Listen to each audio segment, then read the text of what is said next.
Welcome back to AfterShark. Shark Tank is back, and so are we, talking to all the entrepreneurs from the upcoming batch of shows, starting with the big winner from last night, Dorene Humason. Hey, Dorene. Hi, Jason. How are you? Hey, congratulations. Shark Tank's back, and right out of the gate, you're the big winner. Oh, thank you. I'm really excited. Now, tell people who didn't catch the show last night what you won with. What I won with? Yeah, what's your product? Oh, I'm sorry, it's a Chinese salad dressing in a seasoned packet. So I have it in the grocery stores right now. It's the same concept as a Hidden Valley Ranch or a Good Seasons. And you add the oil and vinegar, and it keeps in your fridge, and you use it when you want. Both Robert and Kevin said it was one of the best food products they've had inside the Shark Tank. But they didn't want you to expand too fast. You wanted to go and invent more recipes and more things to sell, sort of like underneath a big banner of Chef in Black. They said, no, I want you to focus on this dressing first. Correct. And I still have a problem with that because in my experience, manufacturers always have more than one product. It's actually a benefit more than a hindrance because it gives you shelf presence and more people will notice your product. The other part of that I disagreed with the Sharks was most people today want convenience, and I'm finding that everybody's asking for it in a wet version. It's per request that people would rather have the dressing where it's convenient for them to just pour and use instead of having to make it up.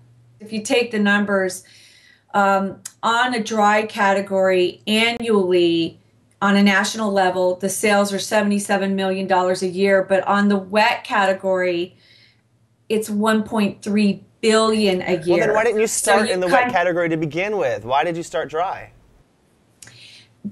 Because I had to start where there was no competition. Right. Introducing myself and my product in a category that was flat was much easier to get that shelf space, and it was much less expensive to get started. So that was my strategy from the very beginning. The problem was my packaging mistake or learning curve cost me a lot more of that startup dollar. Yeah, it's a very funny story. You accidentally used art of a Japanese prostitute on your Chinese dressing. I had to pull old packaging off and put new packaging on. Why? My original packaging was offensive. I didn't know it. It had his face on it? It was a Japanese prostitute. What kind of a product were you selling? You shot this a number of months ago. Are you and the Sharks going back and forth still about what the game plan ought to be for Chef in Black?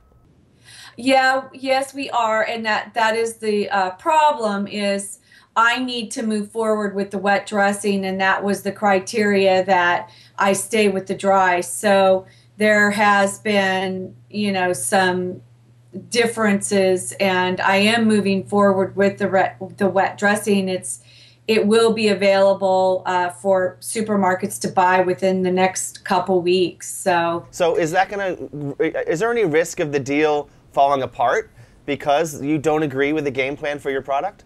Yes. But, I respectfully appreciated their opinion, but out of all of them there, my background in the food side of the business is quite extensive, and yeah. I just You felt have more that experience in the food industry than the Sharks do. It is, yes, and not that they're not very well respected in their own right and in their own businesses, but we all know that we all have to specialize in something. Well, thanks again for joining us, Dorene. Sharks or no sharks, it'll be interesting to see what happens to your product. If you want to find interviews with more of the entrepreneurs from Shark Tank, you can do it right here, 24/7 at wallapop.com.